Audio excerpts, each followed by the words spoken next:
how to set out of office in Teams.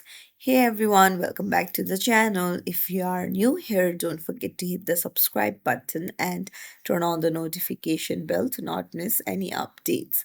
So, you won't be available and you want to inform people in Teams that you're out of office, then you're in the right place. Let's dive right in.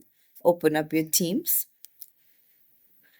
Go to the three dots in the top and then head over to settings. Now, under general, scroll down and you can see out of office option here. You can tap on schedule and then toggle this on, and you can put in your out of office message. You can choose to send replies outside your organization or only inside your organization. And you can also choose whether you want to send replies only during a certain time. You can set the time and then hit save.